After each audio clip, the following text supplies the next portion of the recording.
What is up, everybody? Welcome to the Logic Bomb Podcast. We are on episode 10.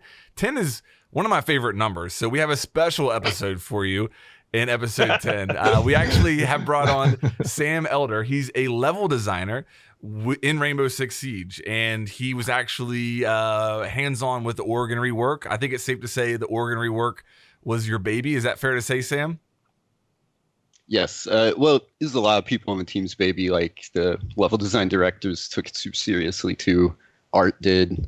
It's very much a team baby. All the original maps kind of live in that space for us in a lot of ways. Well, thanks so much for coming on. We're going to pick Sam's brain about, reworks, map design, Oregon, all that stuff. I think, first of all, I mentioned, name's Sam Elder. He's a level designer on the game. But, you guys are, dealing with this whole coronavirus thing just like us. And there's been some adjustments on your end. So what's it like being a dev working on the game right now? What's going on with you guys?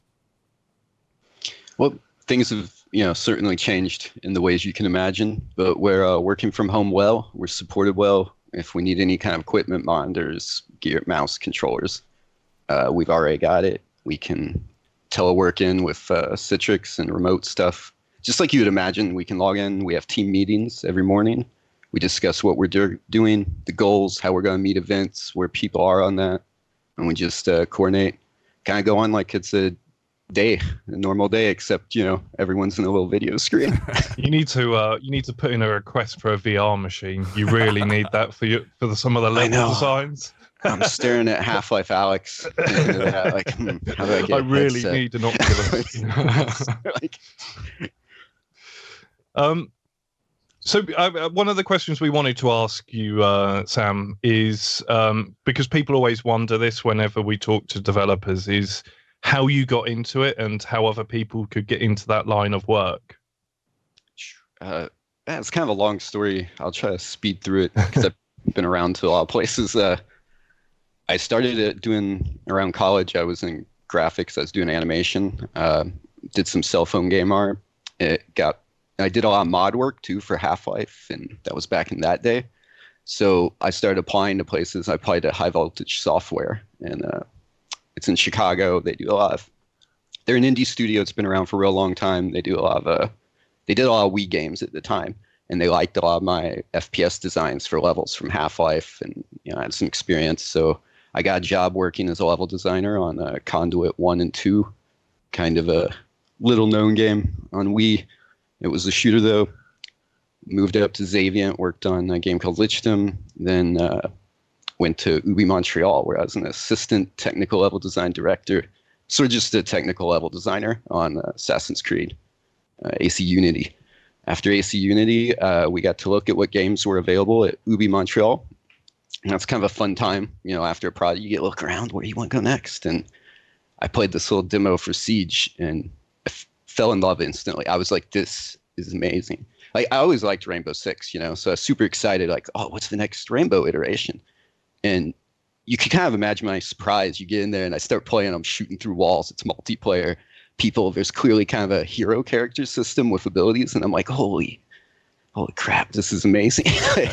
So then I put everything I could to get on that team, and I did as a technical level designer. So I worked on the metrics, I did the vault system, I worked on all the maps. I didn't do the vault system, it's a team, right? There's coders, but I handled the data level end on it. So I got to work shipping the game, and after that I was like, I just love to make some maps more hands-on, and that's what I've been doing ever since.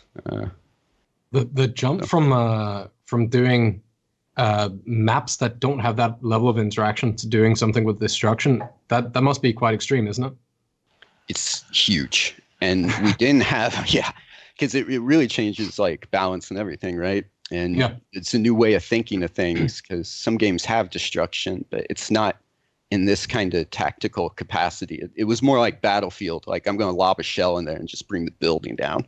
There wasn't a lot of gunplay between 1v1 stuff. So we had to really look at it in a whole new way and try to discover as we played.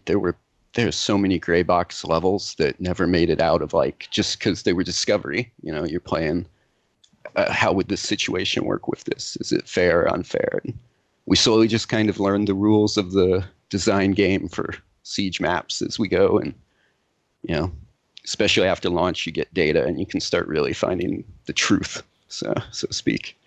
Yeah, I mean, I guess that leads straight into Oregon. Yeah, because that's an OG map, right? And I think, at least for me, it was super loved, the original, for a very long time. And then all of a sudden, at least from a player perspective, it was like we knew. Well, I'm not going to talk on the behalf of anyone else, but the people I played with, we always knew like what was going to happen in that map. The second we loaded in, we knew, okay, now it's this, because that's what's been happening for the last year on the map. And then we get a rework on it, like we did on many other maps that, at least in my opinion so far, has been better than the originals. But what made that happen? Was it the whole Oregon thing? Was because it was getting static, or was that just the next one in line? So there's a lot of ways that levels get chosen based on their workloads and things divvied out throughout a year. So sometimes they're a little lighter. I know this was a rework, but you can also see how it was a little lighter than maybe like Hereford or some total. Sure. Kind of close to a canal. But like, it was a hard choice too, because we knew it's a beloved map. I mean, like I said, I worked on parts of that I still remember. So it was very close to us, and we knew players loved it. It has like the lowest leave rate in the game. So that's like a scary stat in a way. Wow. I would love to see that stat for every map. Can we make that happen? That's awesome. So let me just stop. Let me just say that right there. So correct me if I'm wrong. You're saying that Oregon, the previous Oregon, had the lowest leave rate in the game. So people would leave that map once they got into a game lower than any other map in the game. Yes. Wow. But I would point out that people still leave it. And one reason it got moved out of like ranked and the pro league and things, it's like you said, was boring. But then you see in ranked, people like you still leave it, even take a penalty. It's kind of amazing. So then you're like, and the percentages, this is off by other maps. It's tight. So it's not like it was on a pedestal or anything, but it's beloved, right? Like, people like it. And part of that, though, I felt was the comfort food aspect of what you just said. What's going to happen. And some people, especially in a chaotic game like Siege, where it's mind games 24/7, there's almost like a safe like resting place in the idea of like, all right, they're going to lobby hatch. Let me shotgun the wall out. Let me blah, blah, blah, just go through the motions. But that made it boring to watch in Pro League. And we needed to we needed to just make it a little different. And then it will live longer too, because we were noticing like, it's slowly falling out of favor in its, repetitiveness. And there were aspects that were just very unbalanced. When you really think about it, that lobby hatch is so powerful. And that's why it was always step one. It was always a linchpin. Yeah. And because of its OP-ness, and as people played it, they discovered those little choke points all throughout the map, of which there were several. And that's why it started always coming the same way. So that was one of the first things we wanted to look at, is alleviating those chokes, tactical chokes throughout every bomb site, and to try to make it more optional and make it more of a, what's their team doing? Maybe we'll change for strategy, make it more of playing the other team and less of the map dictating how you play. So I think that's one thing you hit the nail on the head with the new Oregon is it feels like you can get away now. So if you're a defender, it feels like you have more than one option, because on the old one, I think my biggest fear in it was that if I found myself in a place that was a little bit away from, all the other defenders, if you went on a roam, or like if you didn't instantly net your team a profit, you were going to be staying there, because there was no way for you to get back. You had to be forced into a fight, and that could be kind of rough sometimes. And that for me was what made the old Oregon less enjoyable to play, because I knew I had to play within a very strict limitation of that map if we wanted to do well, at least. Whereas the new one, I mean, of course, it being new, we still have to actually learn how to play it.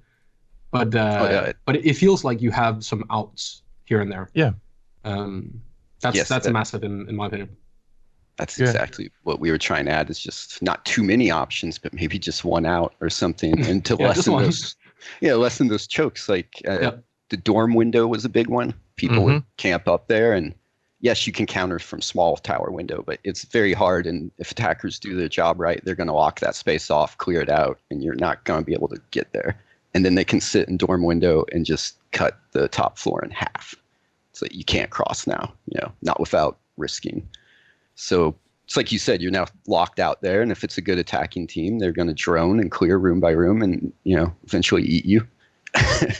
Yeah. And that was game. So we tried to add getaway points. We tried to still keep that Oregon L-shaped feeling, but always there's at least one more option now, or one way you can open up or get around or still move, and it applies for attackers and defenders. So you mentioned kids room. Let's get a little bit specific there, and go ahead after me here, Pete. But so you mentioned kids room, the dorms window there was a problem area for you. So what in the rework did you do to fix that problem?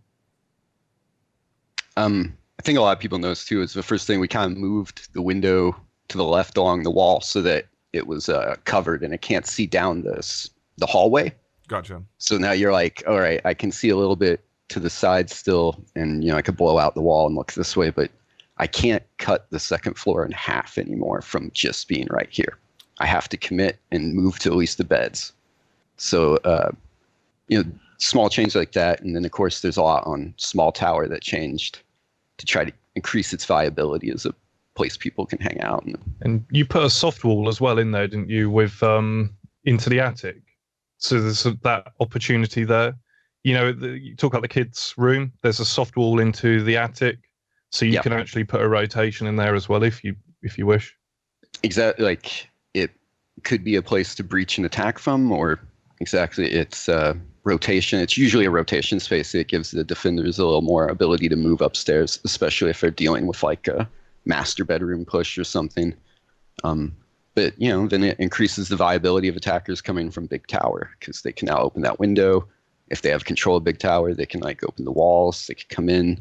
They can maybe not deal with the one master bedroom facing wall, and then they just have the door and that soft, and you sort of range. They can open it. Just more options, right? So well, I think on that note, Sam, just talking about it being such a beloved map, I think that's where you've done a really great job with this particular rework, because it just still has that essence of Oregon. But like you say, it has those opportunities to just move around a little bit more without being pinned by a big window or something like that. So it's really neat how you've done that. One question I wanted to ask is I would like to get an understanding really of start to finish, how long a rework like that takes. Is it 6 months or 12 months, and what's the process as well? How is the decision made, and then what happens from after that decision's made? What is the actual process of doing the rework with the different teams involved? Yeah, so in a lot of ways, reworks kind of they've been going since the game's been going. And what I mean by that is we start noting problems, and we start pitching ideas to each other how we're going to fix them. So often when the decision finally comes down, we do have quite a large game plan. There's even documents made. People have already probably been sketching just different ideas, like how would this look in 2D if we change this, so on. So then when the decision does come down, I think we had like 6 to 8 months this time. It was a little more, but like you start rebuilding the map. I took a copy of Old Oregon, obviously, and rebuilt it just fully.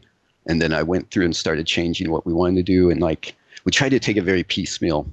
And we first looked at like basement was where we wanted to start, because that had the most like famous choke, I guess, the hatch. So we had a lot of ideas and things to try. Like, do we add a new staircase? Where do we add it? Do we add a new room? Where do we add it?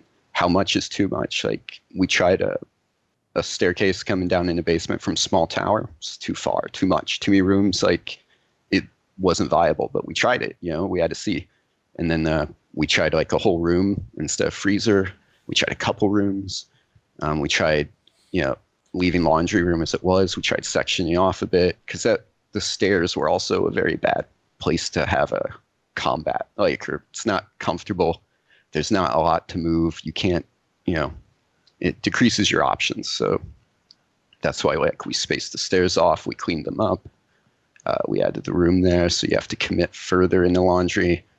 And that helped balance it, because once there were a lot more ways into the basement, we found that like allowing attackers to just kind of drop in real quick, dump the diffuser very right there and get out was like too powerful now still, and so on.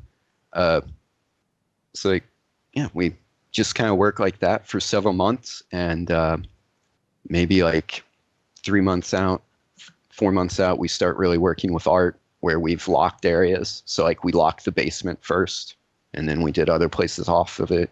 I say lock, but it's not like a hard thing. We still change stuff, keep working. But then we moved up and we did the next sites, and we did dorms, and we just slowly rotate through all of them. And we go through, we look at our list of things that we wanted to work from our end on, things that pros complained about or had issues with, things that just the players in general did, because we'd see it all the time. Like Big Tower being a bomb site. Didn't matter who you were, you hated Big Tower's bomb site, and you let us know on Twitter. So we saw it, like, we knew it too, and that's why we like experimented with a lot of bomb site combos and looked at one we found to be the most fair and balanced in the whole of all the our bomb sites, and that's what we play tested with pros a lot, and this is the result. So. It's fun how a lot of those split bomb sites just end up being disliked in general. It seems like almost no matter what map it is, if the bomb sites are on 2 different floors, they're hard to make loved. Yeah, they're very difficult to control, because 2 floors is such the vertical play of it, and then people can get isolated. Yeah, it's very different dynamic. Yeah, we try to keep them close, but it's just 2 floors, so yeah. So two kind of like not nitpicky, but detail-oriented changes that I want to ask you about on the Oregon Rework. One being the ladder was removed that goes up to attic. Was that removed due to meeting room becoming a bomb site?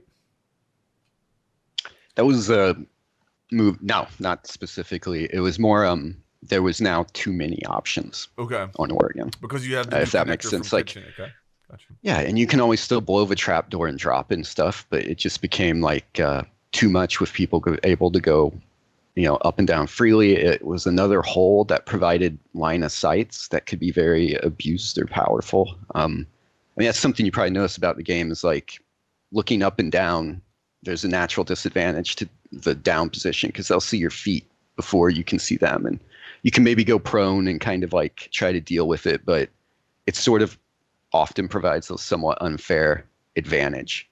And it's not that it's totally unfair, like we have line of sight floors, but if you're blowing them out, then they have a warning, and there's the beams. So yeah, that gap there was a bit too much. It was too much. It was a horrible fight to take as well, though. Like when you were in meeting, right? Oh my and there was a guy prone up on the ladders. Yeah. Damn, I don't miss that at all. That was nightmare. Yeah. The other thing I wanted to ask about was the basement, and I was kind of surprised that you didn't, and correct me if I'm wrong, maybe I overlooked it, but I was surprised that you didn't introduce a soft ceiling for the basement objective at all. Like, and again, correct me if I'm wrong, but that entire floor is, or I guess it would be that entire ceiling from basement is hard other than the hatches, correct? You're right. What did you mess around with that at all, and it just didn't work? Yeah, we tried that a lot. We tried it; it just didn't work. Like that's kind of the way I put. That was almost my first inclination too. So I'm like, all right, we'll put some soft ceiling here to unlock the basement for attackers. But what you find is like the old Oregon flavor was more of a hard ceiling basement, and the second to first floor is all soft, well, very soft in a huge amount. And people started shooting from second floor in the basement in a lot of areas. People started like, it became too much because defenders are holed down there and kind of like turtley compared to other bomb sites. And attackers would just take meeting room, open it up. They could stop any rotations, and then they could come in from any of the new points. It changed a lot of the way old Oregon played. It made it too hard, and it just became, suddenly the basement was almost undefendable. So, we tried to adjust it, and the Oregon flavor of I have to breach through stairwells, we tried to kind of keep, if that makes sense. But how do you look at the difference between how do you look at the difference between soft and hard walls? Like when you build a map, do you assume that every wall is soft to start with and floor, and then reinforce them or make them unbreakable to balance out, or do you do the other way, or is it kind of a little bit of a 50-50 where you play some things and then you play it and you see which works? Because I assume if you do it from a top-down view, you can't get close enough to how it would play out in game just by doing it in a 2D drawing, can you? Well, you can't. You're right. It's too much. It's hard to imagine. It's very hard to imagine all the vertical plays and different things. And the 2D still doesn't. It's very great as a starting point to throw ideas at the wall. Because you will notice from all of the layouts you do in 2D things that like, oh, I can see this line of sight here already through soft walls, and it goes through 4 rooms, and that's bad. Like it's going too far. So you can start to lock that out. But it's true, like this, we have to play test it in gray box to really get the true feeling of it and how bad these angles are. So we start bomb sites usually with too many breakable walls, and then we bring it in. Because one thing we find is you never know what people will naturally feel is kind of the best way to move on a site. So if all the walls are breakable, all the options are sort of open. We don't make everything breakable, but like more, we favor having more breakability. And then we see where people kind of naturally flow a bit. And you're like, all right, let's try to leave that wall. Or maybe this one was too close, too fast. Everyone always picked it, so we'll unbreakable it. Or, there's a lot of considerations we start to look at from that, and then we'll try it. So that's the cool thing too, is I can go in and with a few clicks with our tools, that wall is unbreakable. I make a build, we have a play session. And then we try it, we talk about it, and we just go back and forth every few days doing that. So we have all the maps, different designers on them in a cycle. So, every day you're playing a different map with a little different feeling. And when we think something's really starting to come together, we'll start having like the other teams look at it. All the game designers play us and so on. We have them do a test and we bring the pros in and we just iterate from that, just that kind of loop. So. What's your favorite secret angle on Oregon? There. Or is it secret? Is it secret? I gotta keep it safe.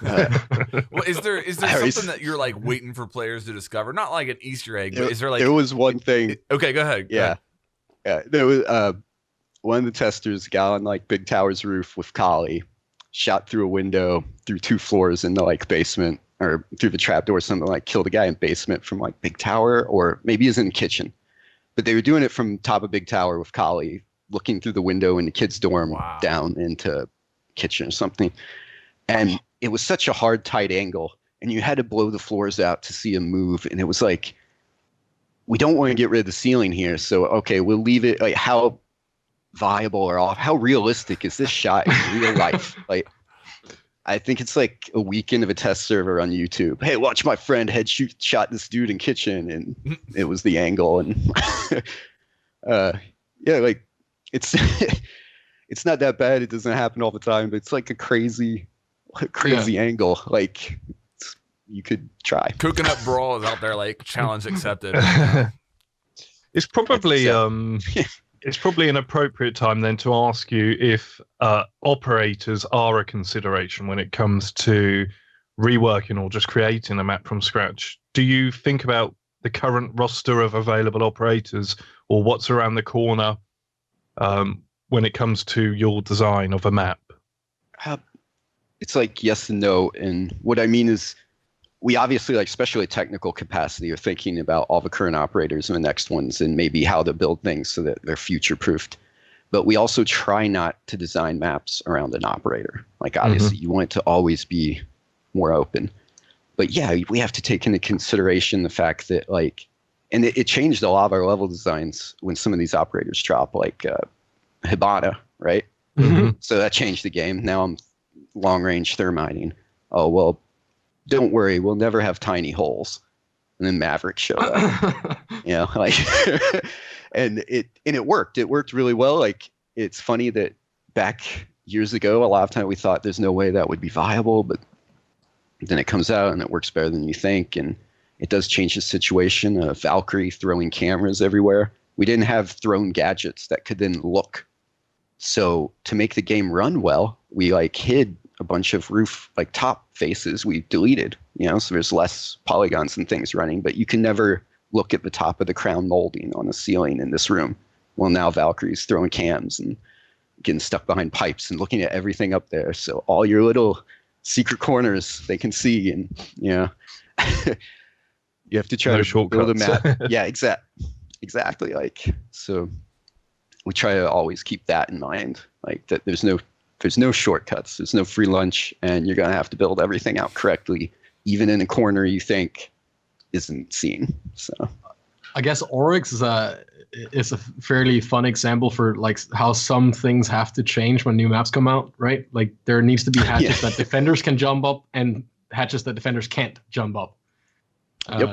With the whole tower hatch, that was still considered like an inside hatch or a hatch one. I think there's like 3 different hatches. One for Amaru, right? One for Oryx, and then your normal one that you can just drop down.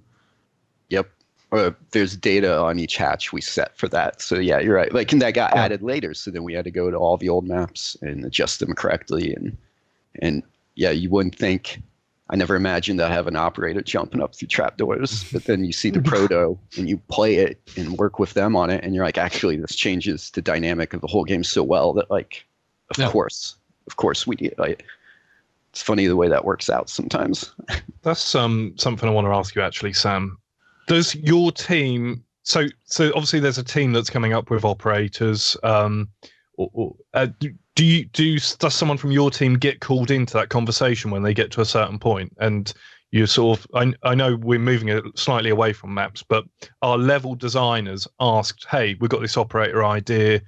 Is it going to break the game? You're involved in that process at a certain point, right?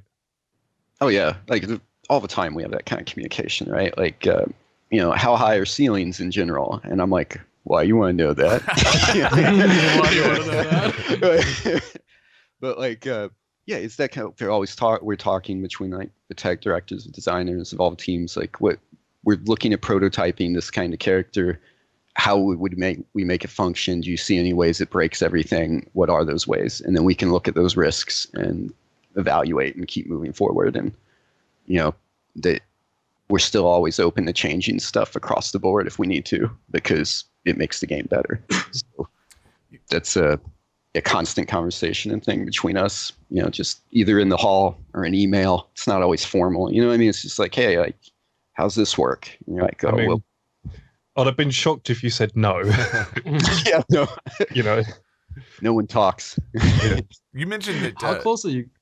Sorry, go ahead. You mentioned that you've been working on the game since launch, right, Sam? Yes. Okay. Yeah, before or whatever. How has the map design philosophy changed since launch? Is there like a couple things you can point to? Be like, at launch we had no idea about this, and now we include it in every map, or it's part of our core philosophy. Yeah, like a lot about balancing bomb sites. We had 3 game modes, and we weren't entirely sure what. Like, plant bomb obviously was something we knew we thought would be the best, but we weren't entirely sure. And there was a lot of work on stuff that we found that exterior entrances to a bomb site are very powerful, and you have to do they have to be very consciously done. You know what? That's a great example, actually, because when the game first came out, a lot of fans and people were clamoring for more exterior destruction or more destruction in general. Like, they loved it. We want more.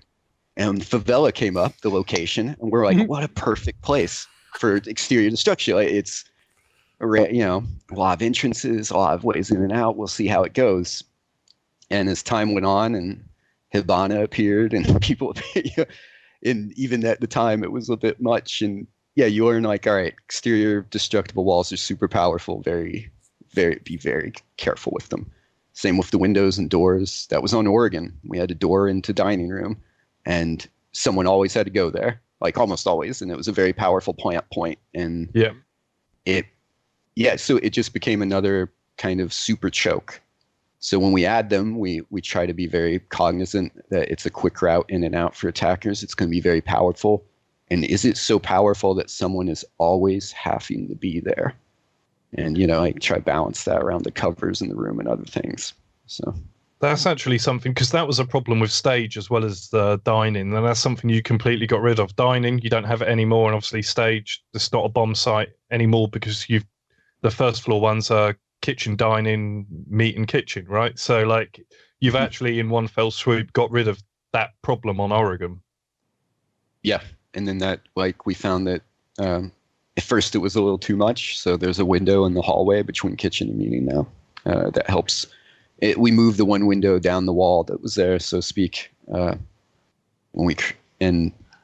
it helped unlock it. Like, it's still a very powerful spot for that, and it's a quick entrance, but it's not on the site, and people don't necessarily have to be there. So then it becomes like an option, and a powerful tactical option maybe, but not like overwhelming a choke. Yeah. So when you build a new map, or either one from scratch or rework, I assume at some point you must look at it and go, this is the strongest site. This is probably going to be where people go the most, or the one that's going to have the highest defender win rate. How close is that estimate to reality once it's been out for a while? Often fairly close. Like we're usually generally on. Sometimes, like, if there's always surprises. Sometimes what I think happens the most to us is we're like, all right, this bomb site is probably the weakest, but it's the weakest of 4, 2, or even one's defender sided. So this one feels attacker sided, no big. And then it becomes super attacker sided, especially as people play it and learn the attacker strategy. And then you realize, like, oh, that was way worse. Now this bomb site's unusable. Like, big tower. There you go. That was way worse than we expected. It's now unusable and we have to do something. So like that happens. I'm surprised that it's more noticeable in the attacker side, but I guess that's because the second attackers get confident with attacking, they are definitely doing the same stuff that they did last time. Where it's probably a little easier when you have the freedom of doing it slowly from the outside, and instead of you being forced to hold something. Yeah, I mean, it's like the defenders do have a natural advantage because of camping, kind of, right? Yeah, exactly. Like they're just sitting there and their clock's on their side. Yeah, but you're right. When attackers are confident and they can move, they don't need to communicate as much because they confidently know he's at that door. When he hears me break this window, he's going to push. And when that coordination unlocks in teams, especially just in casual, because they know the map so well, it takes those balance problems and just like really opens them up, exacerbates them. And suddenly, like, yeah, even people who don't talk on the mic are coming in the same different windows at the same time and splitting everyone apart. And then that bomb site falls apart. Well, it's just fun because we always see it from, or not always, but we rarely see us as players getting the right site correctly to start with. From at least from a competitive standpoint, we like try out almost all the sites, and then one is getting played way more, and then people realize this isn't actually the best site. Like Coastline is a good example of where people played a lot of Penthouse and no one wanted to touch Blue Bar. And now Kitchen and Blue Bar is almost the main ones, and Pool is like the default base layer, but no one goes Penthouse. It's fun to see that extreme swap from the player side, whereas I assume from level designer side, most of those things might have been predictable already, and it just took us a little longer to get there. That's often the case. Like, we're not like prophets or anything. We obviously don't. We're wrong a lot too. I don't want to make it sound like we knew this is where you would be. But I think I said earlier, I'm like, once it's played, the data finds the truth, and it's kind of true. Is we often start to learn, like, and you've said it here, like the map Oregon just came out. What do I not know? I'm sure there's something. There always is something somewhere, like that changes stuff. And as that knowledge becomes more known across the player base, then yeah, you see the bomb sites change or flip. Sometimes you see like incorrect opinions appear first and kind of catch a wave, and they'll like go across, and everyone will hate some bomb site, and then like you said, it'll just flip, like because they play it so much, and then they're like, no, the truth is this. I've been killed this many times here. This isn't good. I mean, we saw that with Big Tower in Oregon, actually, right? No one touched Big Tower in Oregon in competitive for a very long time. Then someone tried it and it kind of failed, and it took a very long time. And then we saw people go back to it again. So that took a few new operators to be introduced. But we started seeing defense actually win some pretty impressive rounds on tower, and it becoming really difficult to attack all of a sudden. So I guess both new operators being added and enough time will have quite a lot of impact on any bomb site. It's true. In a way that's kind of gone like I've seen it happen on maps like Big Tower you mentioned, is people don't play it so much, they almost forget what to do on it. Yeah. And then if you can surprise them, suddenly it's actually a very great option because they don't know what to do. There's a new operator, maybe it changes it, like you said, hold game changes. And no one's been defending Big Towers, so now it's just hit them, and they aren't ready. Yeah, yeah. And they're standing with Montaigne and Hibana in a certain angle, and they're opening stuff up you didn't expect, and it just starts falling like dominoes from there. I feel like that's the sort of thing we see in LATAM. I seem to remember old Clubhouse, we saw that as well, at like CCTV. Like a random pickup there, just to catch people off guard. But the coastline point's really interesting. It's ironic because it's like, how much is it objectively true that you're picking the best site, and how much of it is like that learning experience that Sam was talking about, having a team playing that something to the point where they've exhausted all the different possibilities, and that you've learnt that meta, and now it's actually time to just move on because that meta is so clear and apparent to everyone when they play on attack. I think you said the meta. You're playing the meta game, and that can influence so much too. And that's very hard to judge, and we try to navigate it as designers, but you never really know where the meta is going to go. So speaking of meta, I've got a couple questions for you on our current meta, and how map design kind of plays into it. There's been a lot of talk about the 20-second meta, and that a lot of times, at least in Pro League, you see all 10 people alive in the last 30 seconds of a round. Do you feel that level design is contributing to that, especially with the introduction of bigger and bigger maps, meaning that the attackers have more to clear out, and it takes them longer to clear the map? What role do you think level design is playing in that kind of 20-second meta that we're seeing in Pro League right now? Oh, well, that's difficult to answer. There's obviously some role, and yes, there are larger maps and smaller maps. I think when you actually look at the whole and you have a lot of the numbers, like I've seen this, a lot of people say Oregon was made a lot bigger. Yes, a couple rooms were added, but it's actually a lot of the rooms are the same size. The cover just got reorganized, and it's sort of surprising to me how often people will come in and just be like, yep, this master bedroom and dorm, like this is obviously bigger, and I'm just like, it's the same. So there are some larger maps. We had a few there for a while because a lot of the smaller maps were being cut up by attackers more, and people found them almost less viable. So then we try to err towards buffer rooms, which this goes back to the previous question, what things did you change or learn? And it's like, all right, well, we started buffer rooming. Then we learned that you can't do too many buffer rooms, right? And so it's everything's a balance. And then we're like, all right, well, we'll leave one window on the site. We'll put a buffer room here. And, we try to overlap that as much as possible to keep structures manageable and smaller. I think a lot of it, too, is just like pros are learning a lot of tricks to staying alive towards an end. And, like there's new operators that are coming to challenge that or to start locking off areas of a building. You've seen some of them, like with Outback, we have gridlock and, some more traps and things. People are able to open more so that hopefully it's not as, doesn't take as long. But, I don't know, that meta can shift too, based on which teams are in the lead and how they're taking things. For a long time, it was watching G2 dominate until recently at the Invitational, and like there was some surprising things some of those teams did that took wins on places. And is that going to be the new meta? Are people going to mimic that? Maybe not. Like we'll see. The meta's hard, right? Because it's going to change. Like even if there is nothing new introduced, metas will change by themselves. That's just the nature. Exactly right. Exactly. With no outside force, it will still change at some point. Yeah. Is there a part of you right now that's thinking, well, maybe we should introduce exterior walls again? Maybe that would be something that could help this. Has your thought process gone there at all yet, or are you not quite ready to talk about that?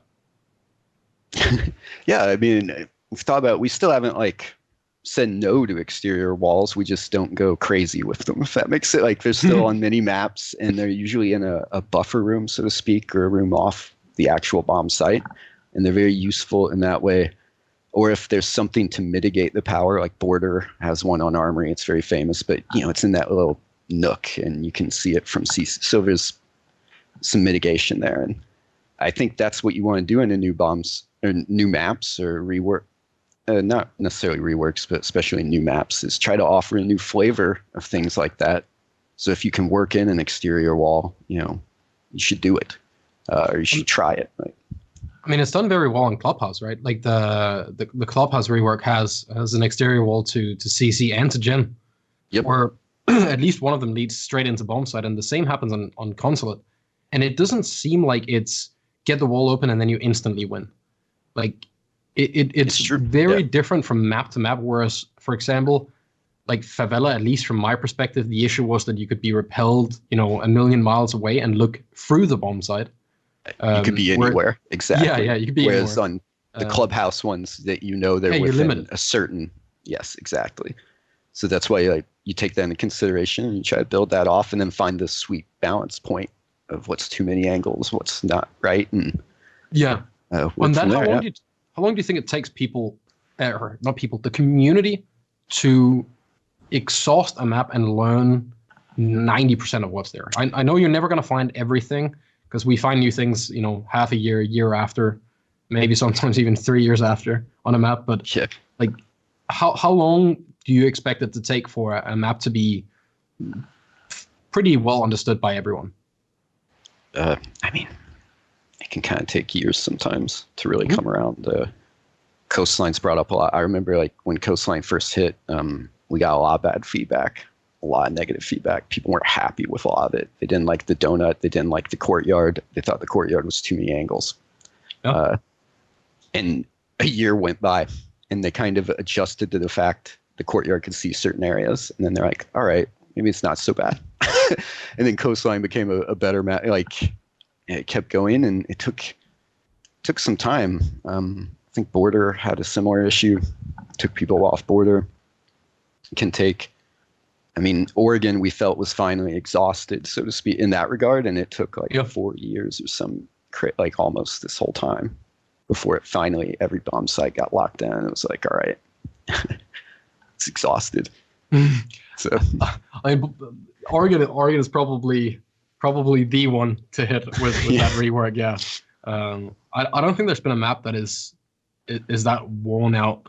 Not necessarily in a bad way, but it's hard to find a map that is that as predictable as Old Oregon. That is at least played in rain. Yeah.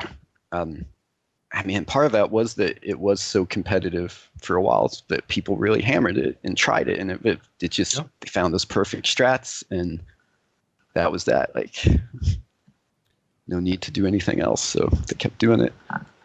Along that line of thought, thinking, do you have any opinion or feelings on your maps going straight into Pro League? Like, do you wish the Oregon Rework would go straight into Pro League right now? Does that matter at all to you? Every map we made, there's some, we took some consideration on of this we want to be more competitive, and this may be more like fantasy or plain house, so on. But we try to make them as competitive as possible, and I always hope that they are competitive enough to go into Pro League. I would love that was kind of my dream on Oregon here. Is I hope I fix it enough that it can return, and then Oregon can still be Oregon, played in all since the beginning to end of time. And that just will take time. They'll have to play it and try and decide, and maybe there'll be small things we need to fix, maybe not. We're already looking at making, that's something we're looking at too, is the idea of making smaller updates to things like maybe we just change this door and it fixes this area on this map, and then that way we can kind of have actual people play it more often, get more real feed, like learn the truth of it, and then be like, that door was better. And since it's just a door, maybe it goes away if it's a bad move. So a little like Border with the gates, right? Yeah.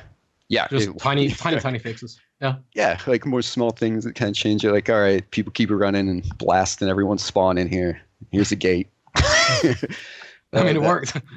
Yeah, I mean, you mentioned Coconut Brawl, and just wait for his tweets.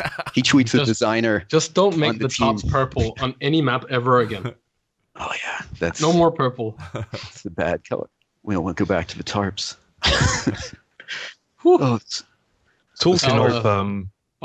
Talking of Pro League, obviously, like personally, I would love to see New Oregon in Pro League. I think most viewers would. It just makes things more interesting. But, I understand, the reason it isn't in there right now. I suppose that leads me to the question, are pro players involved with the rework, and at what stage? I mean, is there like a point where they're like, right, this is what we're thinking, and then they come and have a playthrough and they give you their feedback? And is there more broadly more playtesting outside of just pro players? Is there like a call put out for people to come in and play test it and feedback as well, the general public? Sometimes the general public call goes out, or sometimes we have events or things like that. But mainly the thing is like pros. We'll do 3 or 4, sometimes 4. Like we try to get as many pro play sessions as we can on new seasons, reworks, the maps. They can't be involved like universally throughout the process, obviously, but we'll let them know, like, we're looking at Oregon, what's your takeaways? And then we'll factor that in from the beginning. And then they'll see a gray box map with everything we were looking at 3 months in. They'll play it. Like they'll come to this, sometimes it's offsite, sometimes they come to the studio, and they will be here for 3 or 4 days. And they will be like, this day they're going to play new operators all day long. And then they're going to play Oregon all day long. And we talk to them and interface with them right there. And, we try to get the same pros or some of the same ones back, so then they can see changes and reactive feedback. And we'll do that, 3 or 4 times. So some of them have been there and watching the map change based on how they play and their feedback. And, there's a bit of a rapport. They're like, yeah, I remember I told you to move this trap door, and now I think it's a bad idea. And then like they always, we let them argue it out sometimes too, which is always fun because it's pros. So there's a lot of like sometimes egos, like, I think this is unbalanced, and they're like, it wasn't balanced. I just missed the shot. And then they go through it. I want to add something to the balance thing. So when we talk about maps, it's so often that we either hear balanced or competitive being used as like an extra term for a map. Mm-hmm. How do you look at that? Because we know that some bomb sites massively change, even with no new operators, and go from being super attacker-sided or defender-sided to leveling out. Is it win rate on bomb sites that should dictate if a map is competitive or balanced, or is that just extra terms we throw in to say if we enjoy playing the map or not?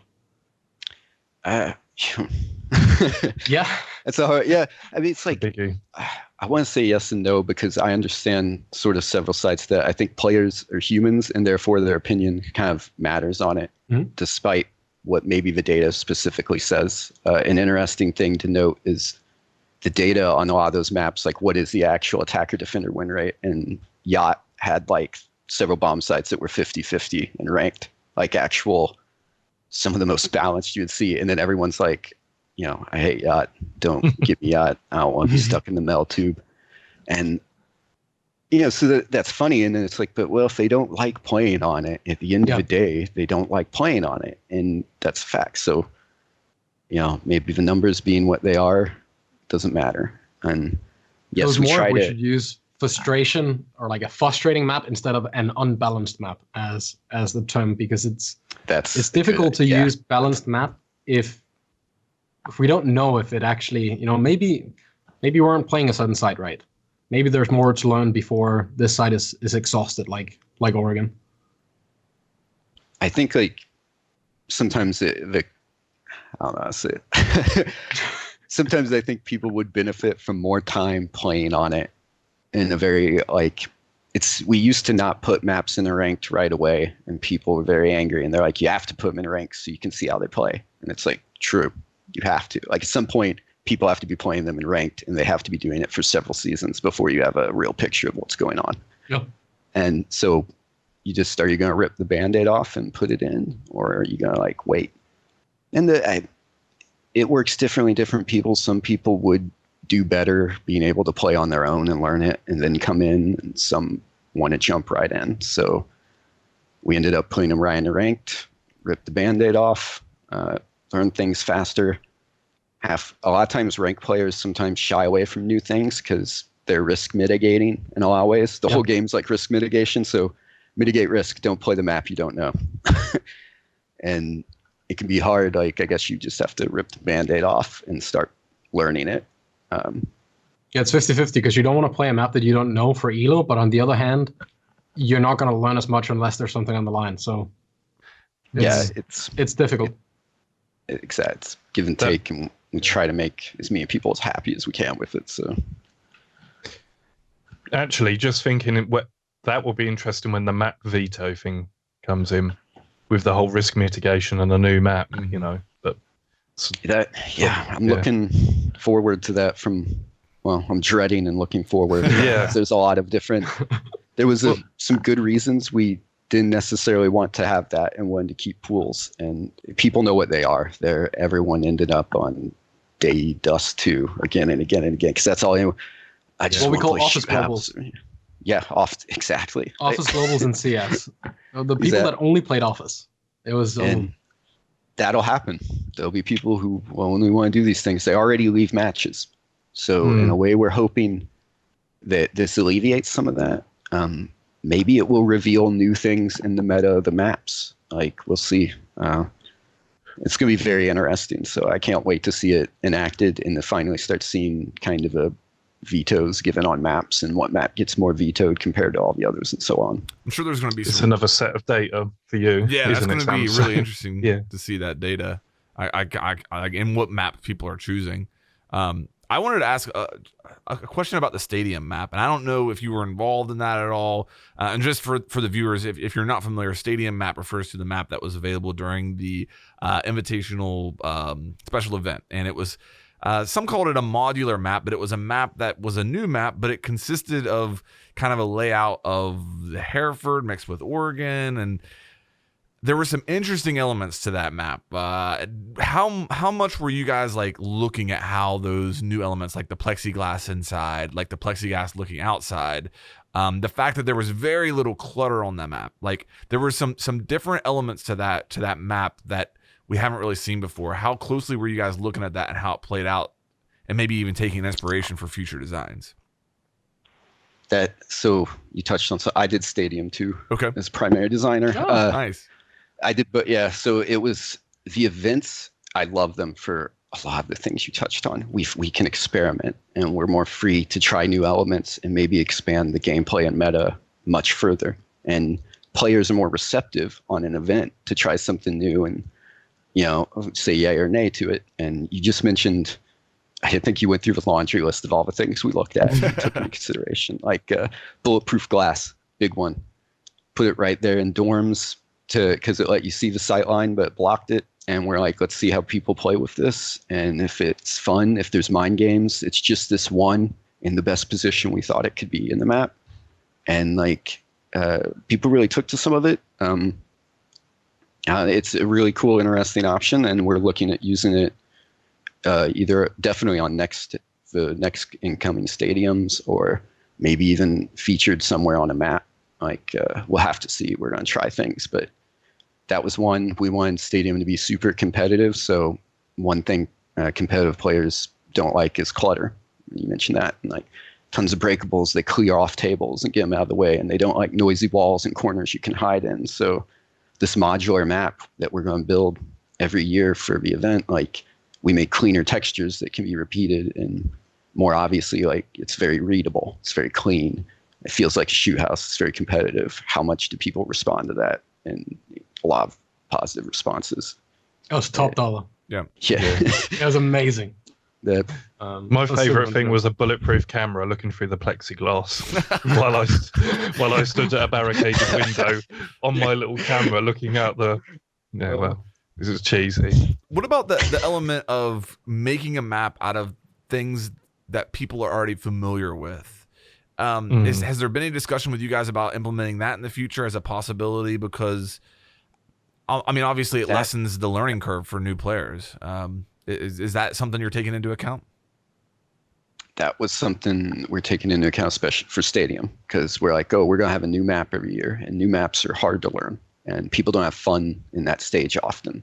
So you just hit the nail on the head. Like, that's why we're going to make it familiar, so you can kind of navigate it. You understand what's coming and going, and you have a feel for the structure very intuitively, and that allows you to jump in, enjoy it more. It's cleaner, it's faster. So Stadium, you'll definitely continue to see that. Is we introduce a new map, we may use an element that we tested in Stadium, but I don't think we're not really going to copy layouts that much. You know, obviously if it's a rework, sure, but like, you know, new maps we'll try to introduce something new as we can. Makes sense. So, a question I've always wondered, Sam, especially with the introduction of more reworks coming into the game and less brand new maps, is there any preference for you as a level designer on doing a rework versus doing a brand new map? I mean, I kind of like the reworks. They're dangerous, but then familiar. It's dangerous, like you're taking a beloved map, you're changing it, but then it's also familiar, and you have a better idea what's wrong. If you're making a new one from scratch, it's just a big question mark till the end, and you don't necessarily know how it'll go. But like for rework, you have this good starting point in place, and depending on the rework, Oregon was sort of a different case, right? Because it's very beloved, but some of the maps people weren't happy with, so they immediately loved the idea of a rework, and you can clean up the problems, and it's all gains, or you try to make it always gains. But there must be a little bit of like the graffiti issue on it, right? Where you don't you aren't that happy changing a map that is already being done, and you're kind of extra careful with making sure that it still stays Oregon and it doesn't become just a random new map. That must be kind of limiting as well, that you have to make sure it's easy for everyone to understand that this is that map version 2.0. It is very hard to try to keep that feeling of Oregon and kind of the L-shaped choke and roams there, but then you're also like, I'm going to increase the options. So you see, you don't want it to be a maze, and it's hard to maintain that feeling. But you test different things, you play it with people, and you ask them, did that feel like Oregon? Did you understand it? And they're like, yeah, that actually does. And that was something we asked a lot of the pros, and the pros would reply with yes, this still, I feel the spirit of Oregon within it. Yeah. And we just try to tread that line. Well, thanks a ton for making maps for us to get shot in and have some fun in. Absolutely. Yeah. Thanks for getting headshot in them. So, You're welcome. You're good at it. Please pass, our appreciation on to the rest of the level design team. I know, like you said, every rework and map is a team effort, and please let everybody know we really appreciate the work you guys do. I mean, I think for a long time the operators have gotten the headlines in Rainbow Six Siege, but if you really look at, I don't think anything can influence this game as much as a map or a rework can for the longevity. I mean, it's you can ban an operator, but a map is there, and it really is. Well, soon you can ban yeah. But, I mean, the map is a sandbox, and that's where the game really is defined. So thank you so much, first of all, for coming on, and also for the work that you and the rest of your team do. I hope that.